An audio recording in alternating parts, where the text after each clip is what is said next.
Okay, welcome everybody. This is Gangadas, your podcaster, and today it's a beautiful day with a nice sunshine in Mayapur.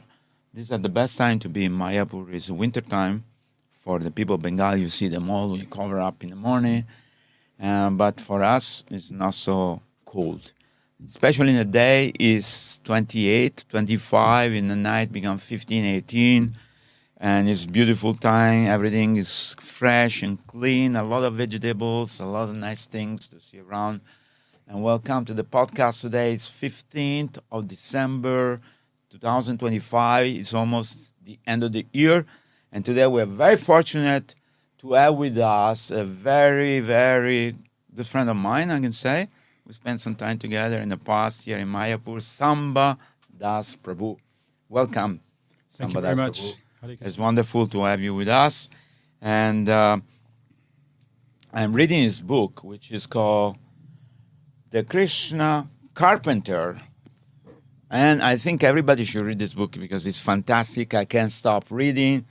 It's not about carpentry. It's about his life history, which is very fascinating for me because it's very transparent and it's very flowing.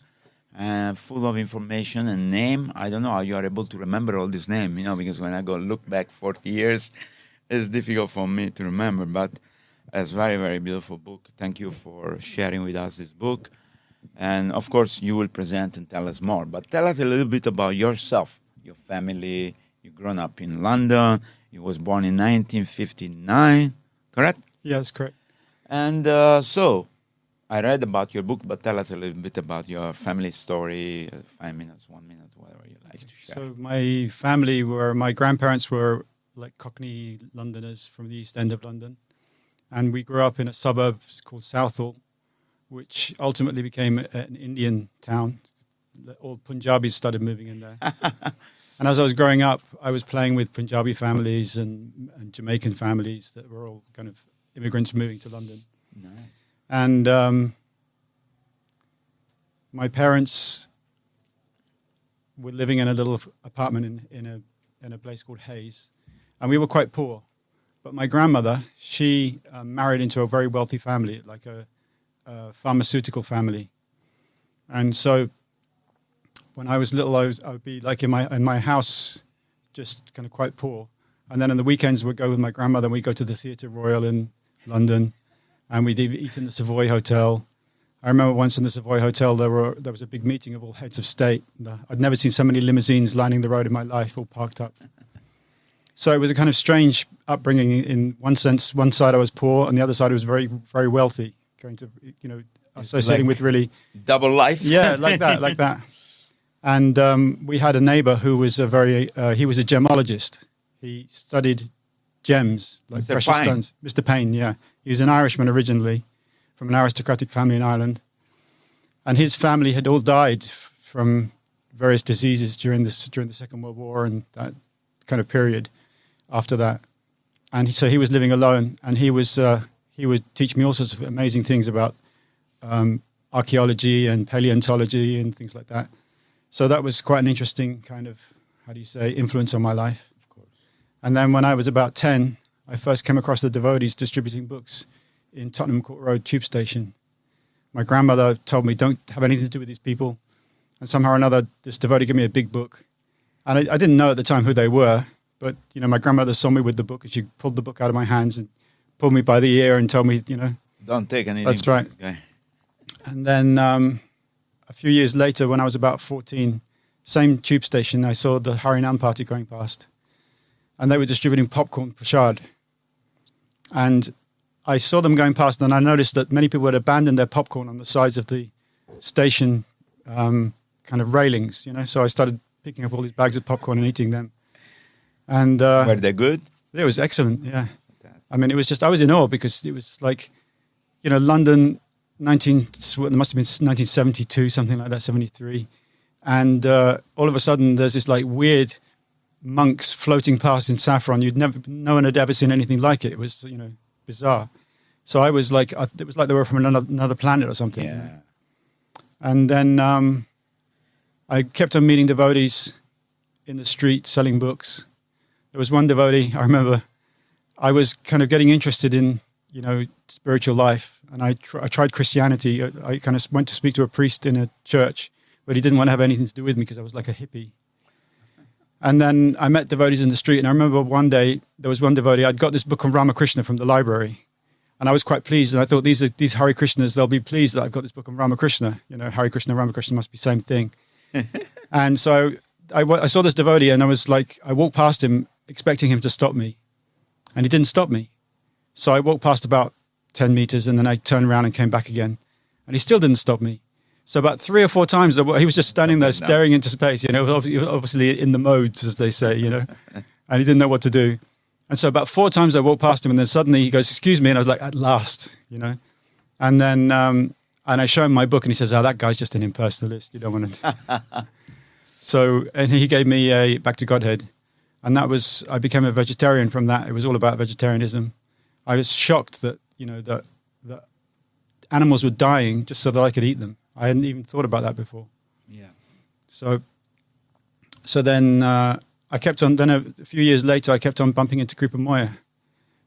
It was funny. I was in one town, I bumped into him. I went to see my grandmother in another town, I bumped into him. In 3 different towns, I bumped into him on 3 different days. And I was like, you guys are everywhere. Couldn't believe it. And he was encouraging me to come to the manor. And then I went to the manor eventually on one Saturday and stayed for the day. I'm very impressed with the devotees. And I could go on and on. Keep going, no problem. Okay. I mean, it's nice because, you see, the interesting part of our podcast is that how you bump into something and your life change dimension, you went into spiritual life. Right. So we all have different background. Everybody knows us, but we all have, some influence, which at one point we decided, I'm interested in this.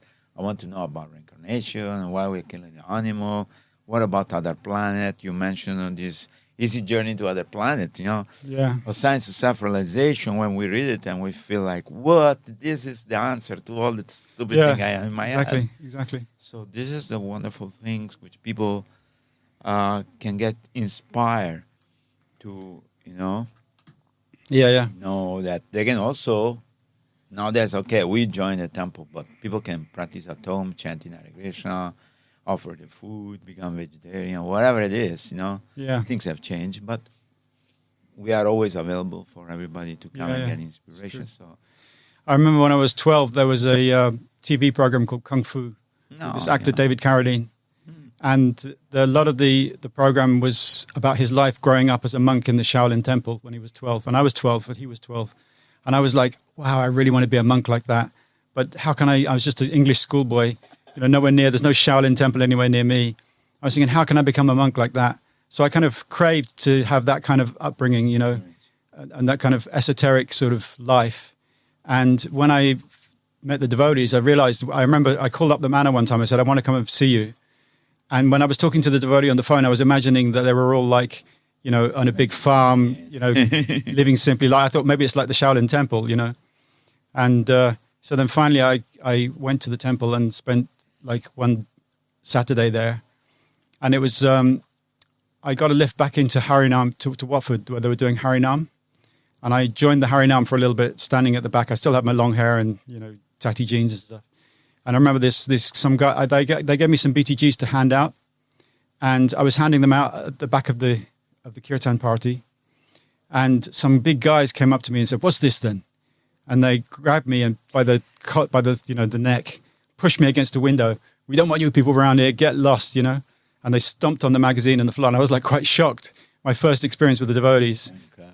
And, there's that happens. So anyway, they let me go and I gave the magazines back to the devotees and I had to go and catch my bus. So they told me the next weekend, if I come to Berry Place, then they can give me a lift after the Harinam on Saturday night and I can come and spend the night in the manor and Sunday, spend the day there, with the feast and everything like that. So I did that. Went to the manor, went to Berry Place, got a ride in the evening, spent the night there. And had this amazing day. Many of the devotees had gone to Mayapur for the festival. Right. And there were just a few devotees at the manor, but it was a real nice family feeling and a very nice family atmosphere. And I remember there was one devotee, Narahari, he was a Welsh devotee. He kept on coming to me during the day. Is everything okay? And I was like, yeah, everything's fine. But as the day wore on and I knew I had to go home, I started getting an anxiety. And then at about 4 or 5 o'clock, when I'd really have to leave and get my bus, he said, is everything okay? I said, no. He said, what's wrong? Go back. Yeah, I said, I've got to go, but I want to stay. He said, why do you have to go? I said, well, I'm 16. I'm in a band. We're going to do some recording soon. I'm starting a new job on Monday. My parents won't let me stay. It's like I'm underage. He's saying, no, you can stay, no problem. Just give your mum a call. So I went to the telephone booth and called my mum. I said, hey, mum, I'm not coming home. I'm staying here. She said, what do you mean? What are you talking about? And I said, I've decided, I want to get into spiritual life, and now I can. And she said, what about the band? What about your job? I said, listen, Mum, this is so much more important. This is spiritual life. Come and see me tomorrow. And so she said, okay, so the next day she came to see me, and she was sent to Mukunda Maharaj. He was Vanaprastha then. He was wearing saffron, but he wasn't sannyasi yet. Right. So she spent the day with him.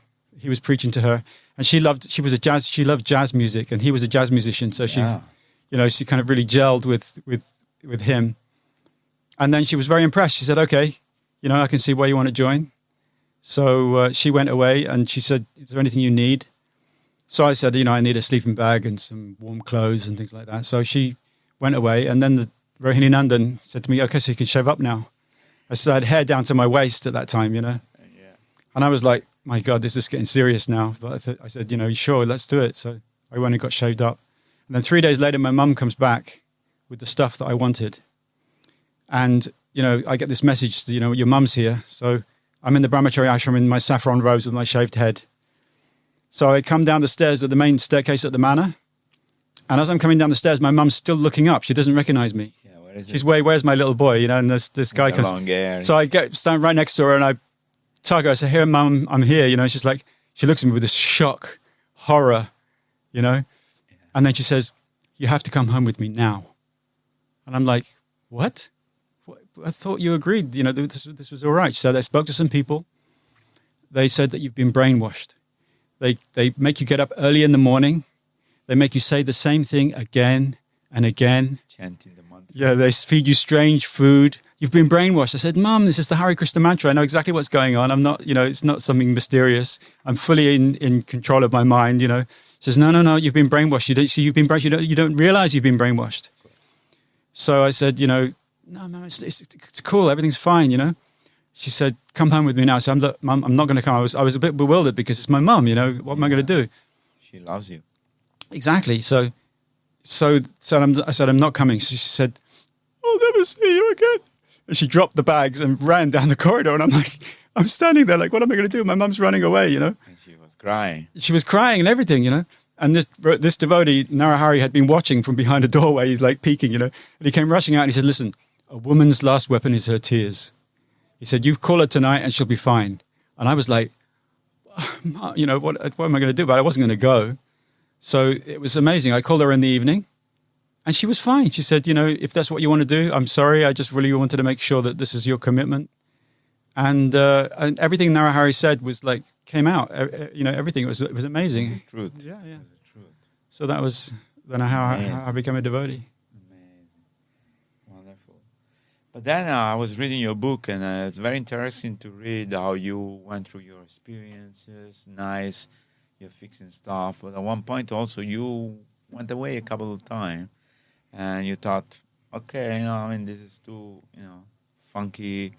They make me work. Your idea of spirituality was like meditation, countryside, but now you were, like forced to do, not forced, but you were doing service, well, like all of us, we did the cleaning. I was cleaning the long building, then the temple, then the big pot in the kitchen. Right. Which are huge like that. Yeah. So, but that was the way to enter. But at one point you also left. I didn't left. I was traveling with the Sankirtan party, just stick to it, although sometimes you were, why we have to sell, why we cannot give them free, or whatever, you had something else in your head. But the nice thing is that you always come back, because I think you start to develop taste for being with the devotee, you could see the difference, clear difference between the outside world and whatever the devotee were. They were spaced out, this, that, washing pot, or whatever it is. Yeah. But you felt like, okay, this guy are better than this other guy. Yeah. Because you met some of your old friend, EP also. Yeah, that's right. You know, we were all EP at that time. Yeah. I mean, I was very young. I was only 16. And so I was prone to messing around, joking around. There was one other boy there, Yamuna Jivana. He was 15. He joined a few years before me and got Brahmanical initiation. So we would mess around, joking around like teenagers do. And many of the devotees were in their 20s and, 30s or senior. early 20s. And so they didn't like it. They thought this is Maya, these guys are just Maya. And so there was that kind of pressure on me, and I just wanted to be, I was a fun-loving person, and some of these devotees were definitely not fun-loving, the fun was Maya, or Maya Prabhu. So that was a little difficult. And then I'd also experienced this whole thing of people living in teepees, cooking on open fires in the countryside, living simple living, and I really, interesting. Yeah, it really appealed to me, this whole simple living thing. And that's what I thought I was joining. I thought it was going to be like a kind of a whole farm, spiritual, simple living, like the Shaolin Temple. But it was difficult for me to come to grips with this whole thing of going and wearing Western clothes in the street and trying to convince people to buy books. Right. That was very difficult for me. Right. So it took me a few years before, it was actually really when I came to India in 86, when I really fully embraced, and I saw the culture behind Krishna consciousness. Yes. And that really helped me. I stayed in India basically ever since then. But those first 10 years between 76 and 86, they were like, a trial time for me, if you like. Yeah, because it's for us at the time, living in the West, it's like a cult to join a cult. Yeah. Because it's so different. The culture is different. Mm-hmm. Everything makes sense into your heart and to your head. But still, the outside world is completely different from what we perceive in the Krishna consciousness. I could never justify my leaving. I always knew that I shouldn't be leaving. But it was just this thing of the simple living wasn't there in the temple. And, it was just difficult to get my head around it. But eventually, I was able to resolve that. Nice. Also, you had a wonderful experience of seeing Srila Prabhupada. Can you tell that story? Because that's very interesting. You were a kid. Yeah. 16, 17, and Prabhupada came there and you saw him. What was your experience of seeing the Acharya, the founder Acharya of the movement, Srila Prabhupada, he was pretty small, but he was very powerful. Yeah. So tell us your experience. Well, in the months leading up to his arrival, I think he came in June or July 76, and I joined in February 76. So in that period prior to his arrival, the devotees were always talking about Prabhupada this, Prabhupada that. I remember coming back from Harinam Sankirtan in London, and some devotees would say, did you hear what Prabhupada said about the war? And I was like, what did he say? Everyone's gathering around to hear what Prabhupada had said, And it was like everything was a revelation, There was excitement of build-up of who is this person?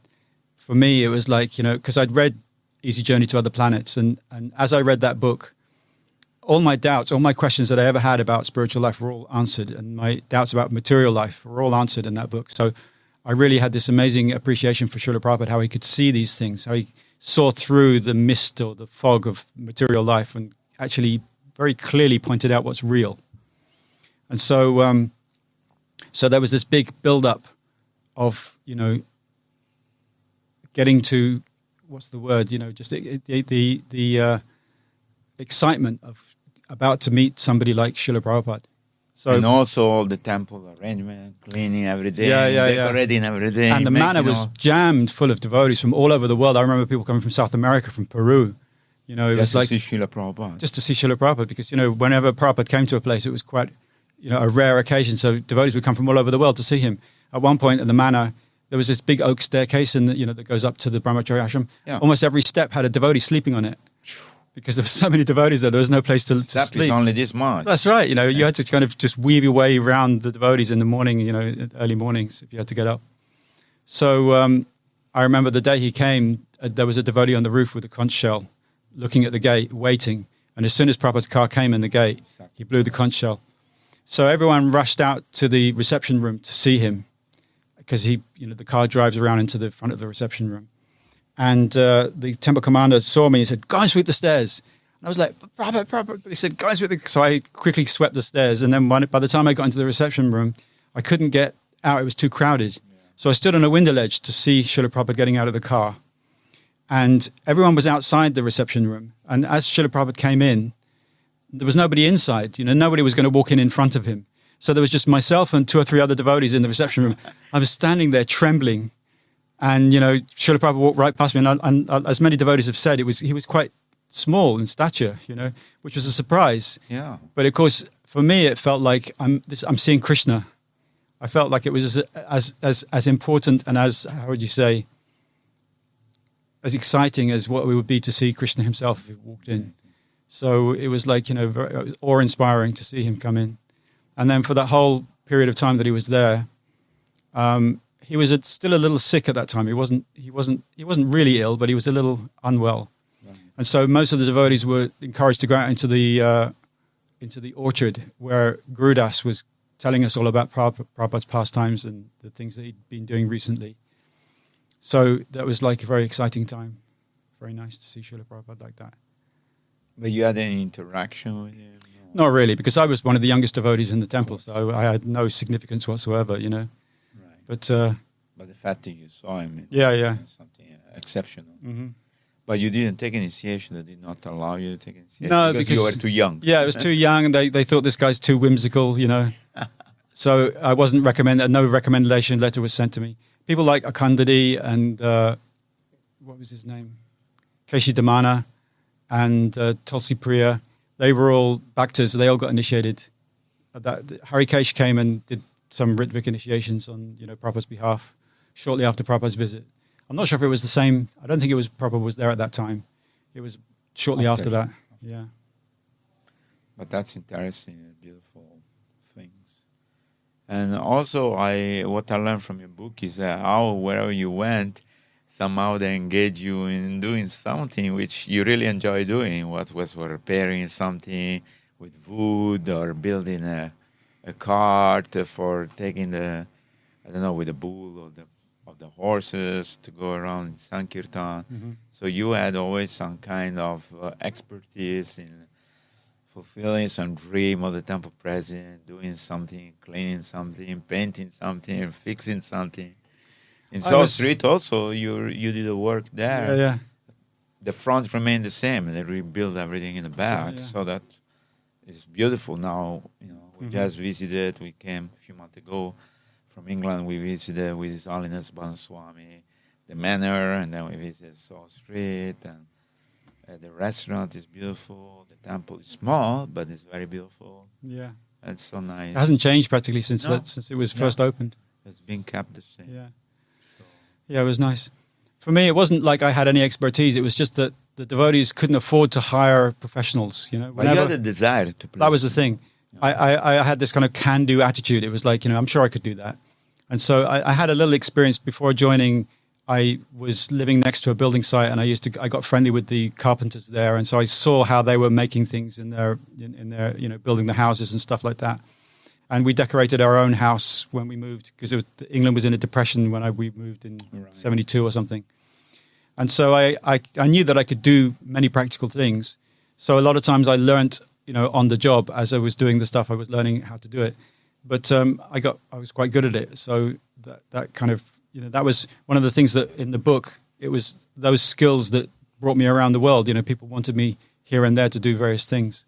So and mind, at the time there was no internet or YouTube. You can just go and check how to do this. Nothing. You had to do your own research work. Exactly. Yeah. Either in a library or find somebody who knows this stuff. Yeah, it was basically just doing, and just making a mistake. I remember we had to make a panel on a wall, and I very expertly measured everything up so that there were some pipes that were sticking out and a little something else sticking out. So I had to cut a very odd shape. So I did it really perfectly, but the thing was the wrong way around. The nice face was on one side and the bad face was on the side that I'd cut. I was like, what an idiot. I'd spent so much time, and then I realized. So they were valuable lessons that I learned. So some of the stuff wasn't so good. But by doing mistake and recognizing it's a mistake, that's the way we grow. Everybody makes mistake. That is one of the famous quotes of Bruce Lee. You can make mistake, provided you recognize that it's a mistake, and you can always improve on it. Yeah, it's true. So that's very nice. We all make mistakes. But tell us about which part, number one, why you call the book the Krishna Carpenter? You could have called it some other many name, but it's a very interesting name. But I just want to know how you... Well, I wanted to have the name Krishna on the cover. Of course. Because I was thinking if a book's in a bookshelf, if someone just looks at Krishna, then, that's their spiritual life has begun just by seeing Krishna. Sure. So I wanted to have Krishna. How can I put Krishna on the cover of the book? I was thinking, and then I was thinking about how people call us the Krishnas. Correct. Yes. And the what would you say, the theme which runs through the book is how it was carpentry or the related skills of carpentry, like design. To be a carpenter, you need to understand design, and I was into design. So all of those skills related to carpentry were what gave me many of the experiences in the book. So I thought I'd name it. I couldn't, think of a good name for it, the Krishna Carpenter. And I've been encouraged to publish it on HarperCollins Publishing. Oh, and I may change the name because the name doesn't really, I think here in India especially, people see the title and think carpenter. I'm not interested in that. So it's a bit misleading.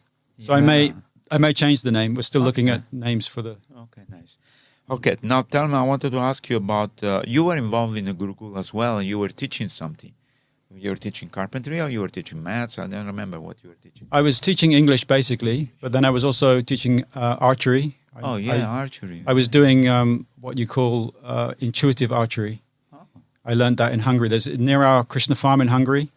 There is a very famous Hungarian archer called I've forgotten his name now. Doesn't matter. He's very close to us. He knows the devotees. Many devotees go there to learn archery from him, and he studied like instinctive archery. What is instinctive from professional? It means that professional archery. You're aiming. You're using your eyes and you're aiming. You are aiming to some target. Right. With intuitive archery or instinctive archery, you don't have any sights on the bow. The bow is just a simple wooden traditional bow. Right. But it's just like when if you go to throw a stone when you're a kid, when you're throwing stones, you don't have anything to aim with, but it's by throwing that you eventually, you tune into where the target is and how you can hit the target. Right. So instinctive archery uses the same method. You don't concentrate on trying to aim. You just start shooting arrows, and then you hone in your skills so that you can shoot arrows, hit the target. You want. Yeah, and you can be from any distance. You can be walking, you can be going backwards, whatever it is. You hone in your skills. It was interesting when I went to see Leos Kashai, that's his name of the archer, Leos Kashai. Famous, he has hundreds and hundreds of followers in Hungary. So when I went there, there were many of us went there. He has an open day every year. And he said, start shooting arrows and let me see how you do. So I was shooting the arrows and it was doing quite well. And he came up to me and he said, your archery is quite good. He said, but you should use your philosophy in your archery. He knows, what the philosophy of Krishna consciousness is. And I understood that he was saying, rely on Super Soul. Let Super Soul guide you. Don't try to aim for the target, but let Super Soul guide you to shoot the arrows properly. And so I took that very seriously. Yeah, it is.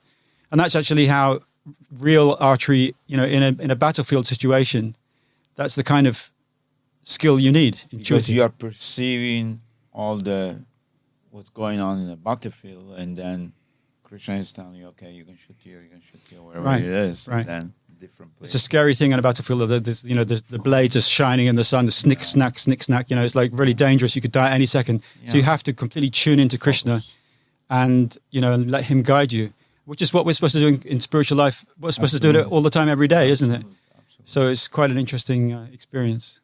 We have an archer here also. His name is Murari Chaitanya. I think you met him, Italian one. Mm-hmm. And I think he wants to teach archery as well. And he's teaching martial arts. He's very good. Right. I was up until recently, because now I've started getting the early stages of Parkinson's. Mm-hmm. So it's difficult for me to do archery now. So I've kind of had to give that up. Right.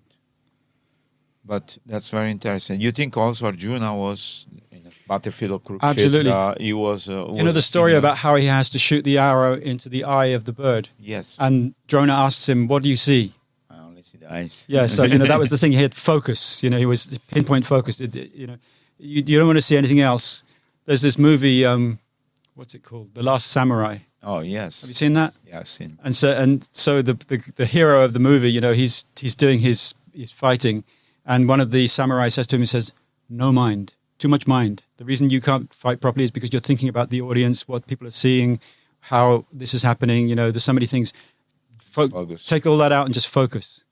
Let Super Soul, he doesn't say that, but basically that's the idea. Let Super Soul guide you. Amazing. Yeah. So any martial art is good, but ultimately it's like yoga. It's linking your heart with Krishna or Super Soul and guide you into whatever it is. Yeah. That's the ultimate. Because there are so many skills which people feel like I'm in control of this. Right. Yeah, exactly. Yeah, but as long as you control that, there's a limit because the body and mind are limited. That's right. But the moment you start to think, okay, I'm not controlling anything, and let the thing flow. It's funny because like right now I've contracted this Parkinson's, and it's suddenly within the last 6 months it's really affected me, and things that I used to take for granted suddenly can't do them anymore. And it's interesting because I was never the controller. None of us are ever the controller, but somehow or another, when we're young and fit and strong, we're thinking that we have this potency. It's quite interesting to see that, and it's nice how Krishna, in a sense, takes it away, because then you realize that I never had it in the first place. What was apparently there wasn't me; it was Krishna's potency. And the body is a machine, so ultimately we have to give up this machine. Yeah, that's right. That's right. So I was watching a video of Kadamba Kanana Maharaj, and some of his disciples come and cry, "Oh, sorry, Maharaj." I say, "Why are you sorry? The body is dead.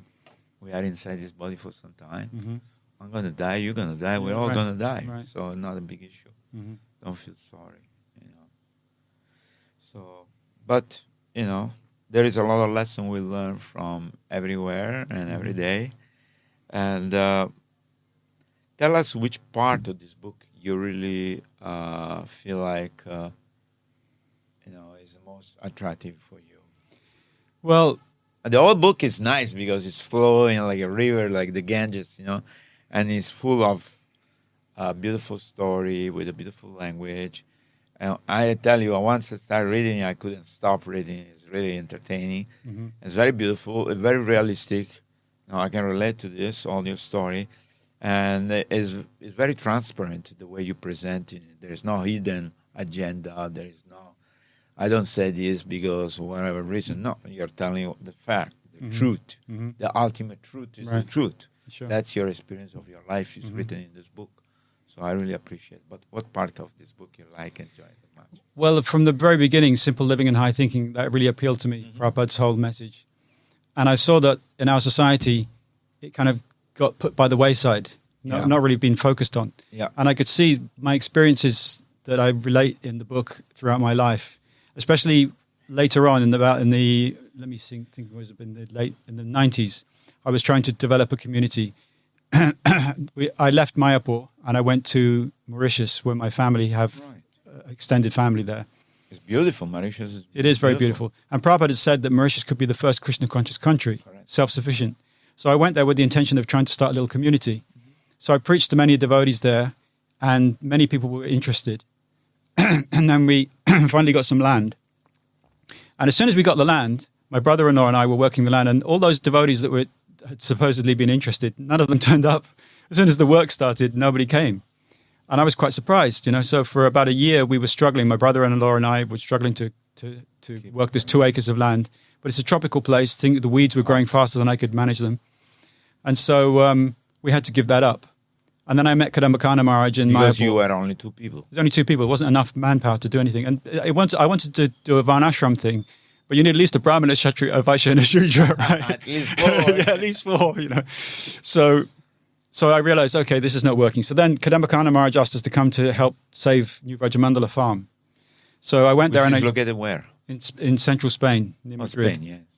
So I went there and I made a deal with him that I'll be involved with management for 2 years if I can try and set up a little community eco-village after 2 years. So he agreed to that. So then after 2 years, I started to set up this eco-village project. And the idea was to try and make it into a Varnashram project again. And some devotees came to help us, but we started having differences in ideology. Like they had been influenced by some Christian ideology. They wanted to have a snow goose as a kind of a symbol of the eco-village. And I was trying to, encourage anything that makes you remember Krishna. that should be our symbology. So I was trying to understand why is these things happening, and I began to realize that everyone has a different worldview based on where they come from, based on it's unconscious. Whatever your parents and whatever situation you grew up in has colored your consciousness in ways you don't even understand. You know, like conditioning. It's conditioning, exactly. Like when I first came to India, I was quite surprised about how, like in the West, you've got skinheads and punks and mods and rockers and stuff like that. But in India, there was no kind of youth movement like that. No. The youth were just happy to be who they were, and there was no rebellion. I was quite surprised at that. It took me. I think because India was much more liberal, you know, in the sense that India has always accommodated everybody. If you know the history of India, you know, when the British came, welcome. Muslim came, welcome. You know, this Jew came, welcome. Parsi came, this one, that one, and everybody's welcome because there is enough for everybody. So their mentality was like rich mentality. We have so much we can share with you. And people are very secure. The young people feel very secure. Yeah. So after about 10 years, it took me about 10 years to understand the mentality, what it was about the upbringing of Indian people that made them so accommodating like that. The family, exactly. Yeah. And in the West, the family situation was falling apart. Yeah. It was all broken. So I began to realize the importance of upbringing and in engendering people to live together in community nicely. And then I realized that that's what the value of Gurukul is. If the children grow up in a Krishna conscious environment where they learn all about, you know, the amazing, you know, Srila Bhaktisiddhanta speaks about how children are very quickly, they appreciate Krishna, the boy Krishna, as being like a playmate. And they realize very quickly the beauty of Krishna and Krishna consciousness. And if you can give young children that kind of experience, then they will grow up with a very similar worldview. And so many of the problems we have in our communities is because people don't have the same worldview. They've got their preconceived ideas and they don't match up with other people. And so there are clashes. There's actually an interesting book. I can't remember the name of the book, but it's all about during the 70s, 60s and 70s, there were many hippie communes that sprang up. Yes. And lots of hippies got together to live together in community. And most of them folded after 5 to 10 years. Because there was nothing there was nothing to hold them together. There was no glue. There was no essence. No philosophy. Yeah, exactly. No philosophy. That was one of the reasons why I rejected the hippies ultimately, because they would talk about this thing and that thing, but they had no actual philosophy to guide them. So they were like, it was very shallow. And also everything was rooted around sense enjoyment. Yeah, exactly. To some degree. Yeah. So it's not like, simple living. I think, let's say, simple living, no high thinking, but we're living together, but then what happened, you know, this guy ran away with the guy's girlfriend, the guy make kids with another guy. You know, it's all kind of weird. Yeah, really. It was it was nice to live together and share, but there was no substance, like you said, in the philosophy of why I am together with these people. Okay, I want to be free. I have a freedom, spirit. But then, you know, when it comes to do something together, either people wouldn't do it, they're lazy, or like I have my own way. So that you know, I want to sacrifice my life for something which I really believe, with the people that they want to stick together and do it together. Right. But these people they don't want to. That's so right. I try also a few different communities, different style, but they all collapse. But amazingly enough, I went and see this guy after 50, 60 years. They still live in a mountain near Gubbio. And they're still hippie the same, with the grandkids and everything, with the beer, and still smoking dope and growing marijuana, whatever it is. And they're still stuck in the mentality they didn't change. And I was surprised. Yeah. And how is it possible you stuck same from 1970 till 2023 or whatever? And when I went to meet them, they're just the same hippie. For sure. Of course, the wife left, and the guy is gone, whatever. Somebody died. And the grandkids are growing up, they still have sheep, and the government gives them some money to plant tree and make sure nobody steals whatever. But their mentality is the same. Mm-hmm. They didn't progress. No, that's right. They didn't evolve. Human life is meant for evolving to find out, find out what's the truth. But nothing. So I was surprised. So for me, and then when I came to actually, when I first joined in 76, Sarabi Swami came through the manor. Oh, yeah. And he gave us a whole talk on Mayapur project and how Prabhupada wanted the town to be there. And he introduced the ideas of Varnashram, Vastu Shastra, things like that. So when I came to Mayapur in the early 90s, I became fascinated by how town planning can be arranged in such a way that it engenders the different varnas, how they can live together in a very nice way. The architecture actually helps people to develop as humans. If the architecture is done properly, then it will really enhance your life. And if it's done improperly, then it creates havoc.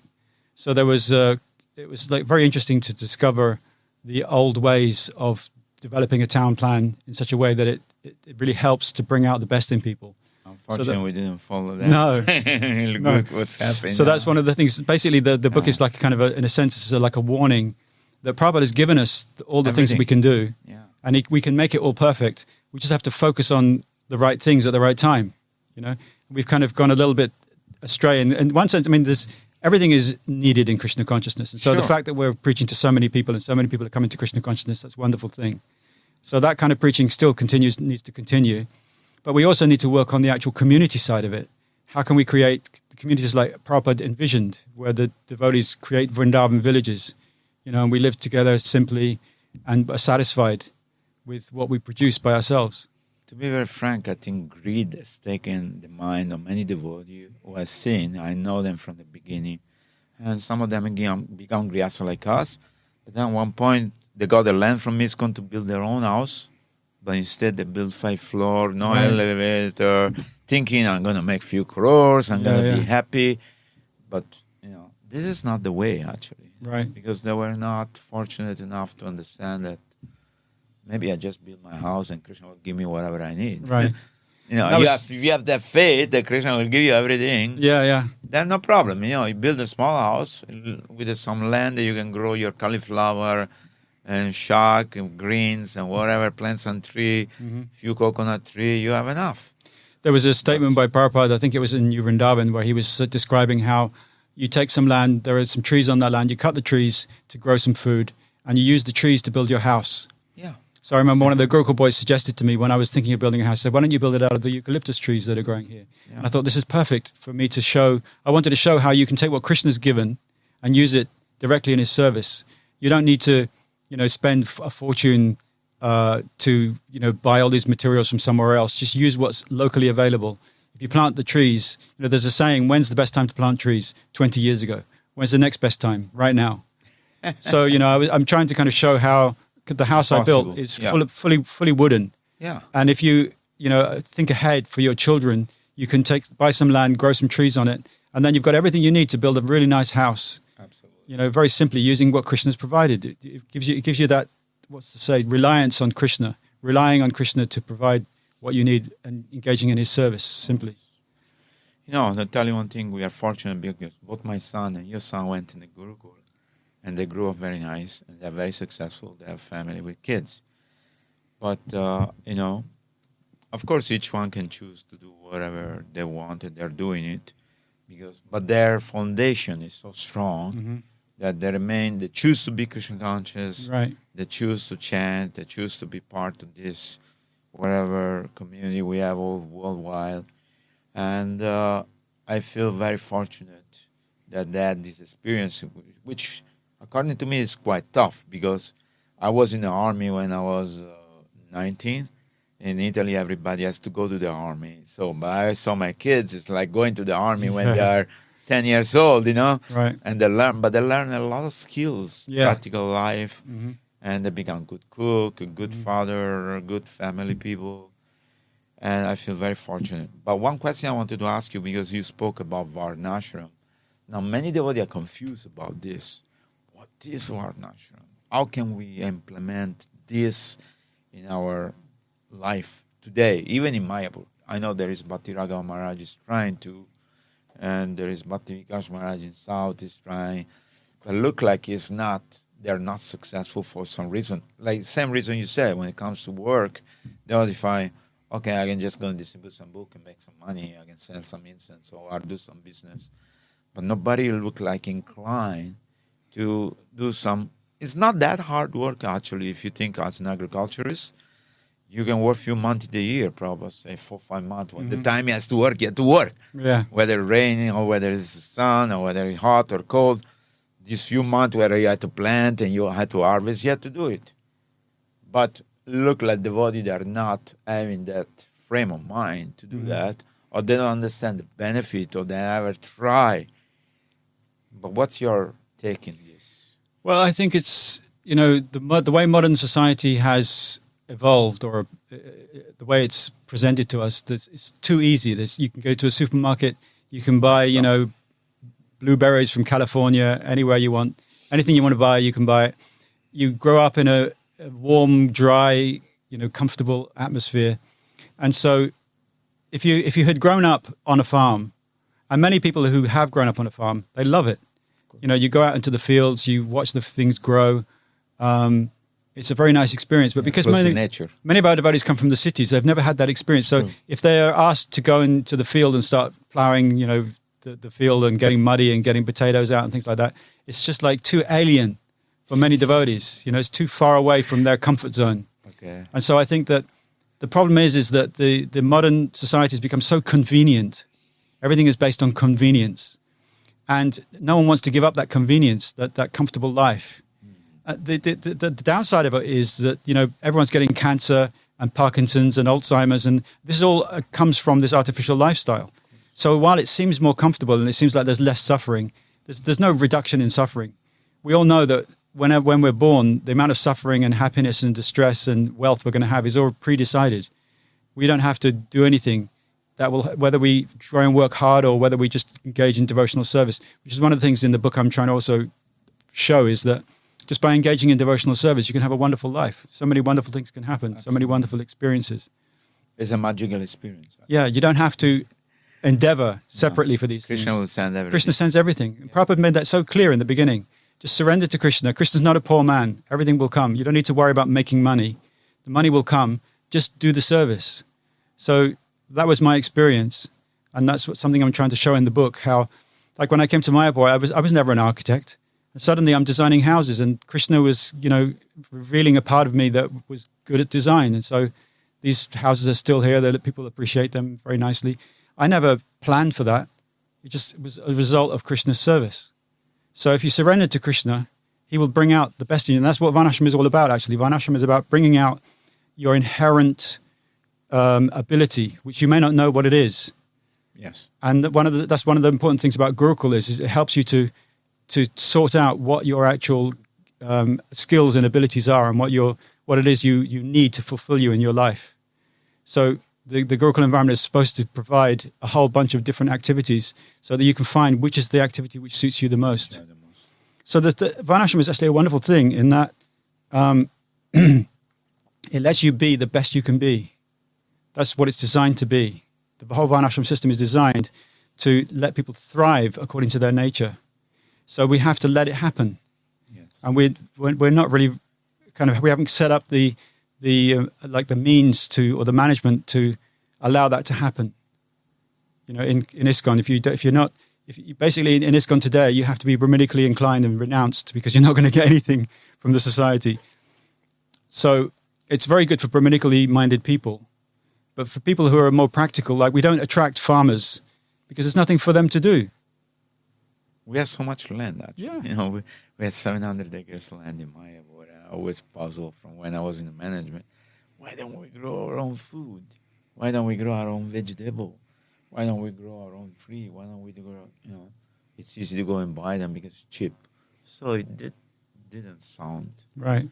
Correct. But Even Prabhupada mentions he wrote this article about Gita Nagari back in the 50s, and he mentions about how in order to develop the Varnashram system, you need to rely on the pious Indians in the beginning to donate towards that cause. So it's not something you can do remotely. You need help, because we're trying to take it from a system which is a failing system to a system which won't fail, but you've got to make that transition. And so the transition requires some help. So in the beginning, you need to have some subsidy, and you need everyone to work together to develop the Vrindavan village idea. So the management needs to kind of have that as a channel, as part of the preaching. That part of it needs to be implemented. Yeah.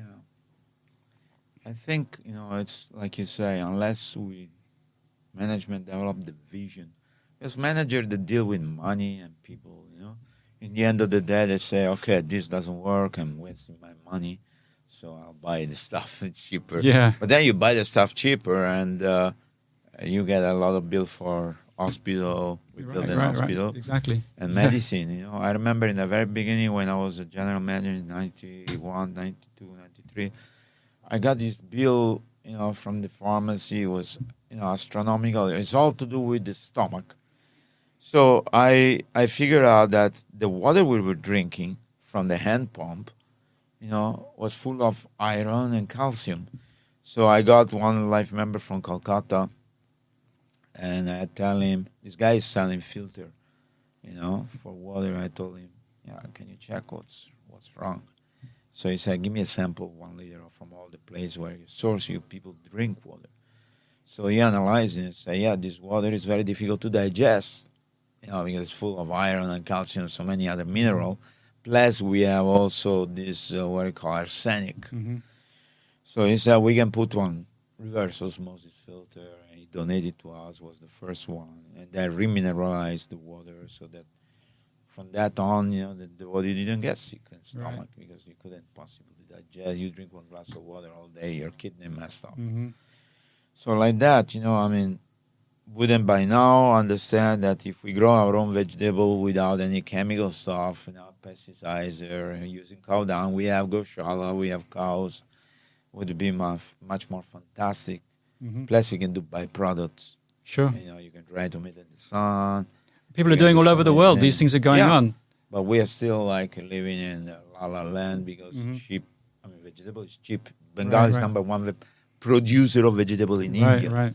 But what they're putting in the earth, I saw one guy had a drum full of green color and he used to put all this, whether it was portal or the bitter gourd inside this water green because they look like more shiny and solid. So what is this?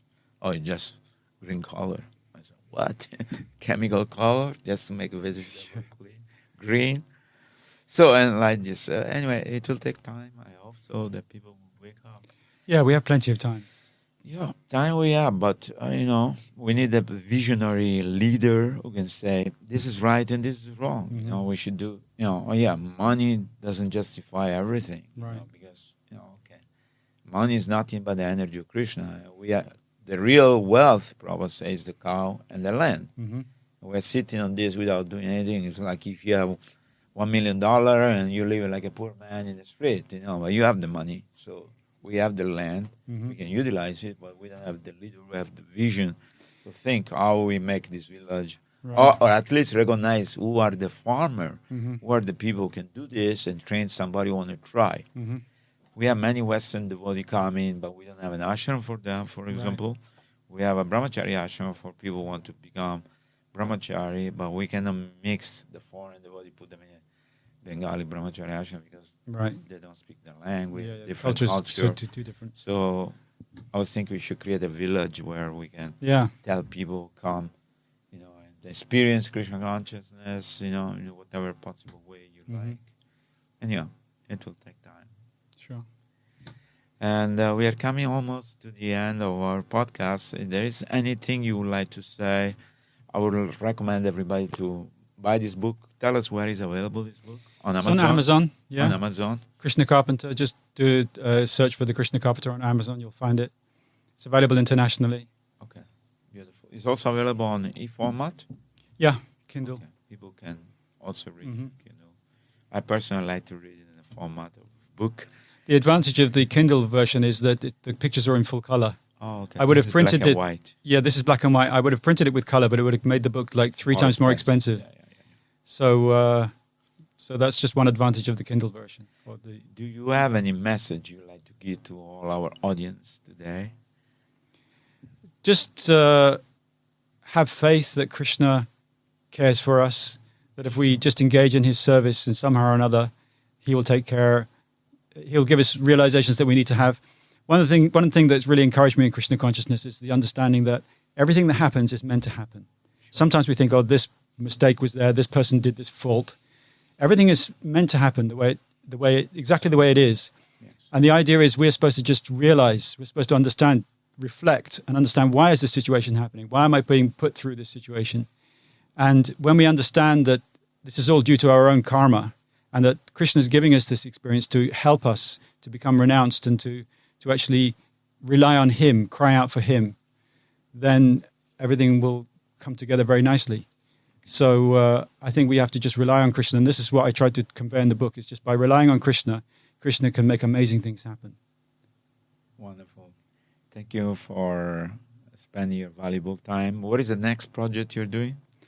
Well, trying to get healthy again for a while in Ayurveda. Okay, that's good. It's a good experience. Yeah, I may write some more. I don't know. It depends on how well this book is appreciated. I think you should write more book, because it's really flowing. It's very nice. It's very transparent. It's very beautiful. Very colorful. And the language is perfect, I would say, because you're coming from the British, I guess. I don't know. It's not translated from some other language, but it's very nice the way you explain things, so people can learn a lot and get inspired and try to practice Krishna consciousness, open their mind, so they become more happy. Thank you very much. The first symptom of Krishna consciousness is that you become happy. Yeah, exactly. And we are happy. So thank you for coming, Samba Prabhu. Thank you. I hope to see you again, and we'll spend some time together. Sure. Thank you, Hare Krishna. Thank you very much, Hare Krishna. Hare Bol. Srila Prabhupada ki Jai. jai. Ananta Koti Vaishnava Vrinda ki Jai. Gaur Premanande Hari Hari Bol. Hari Bol.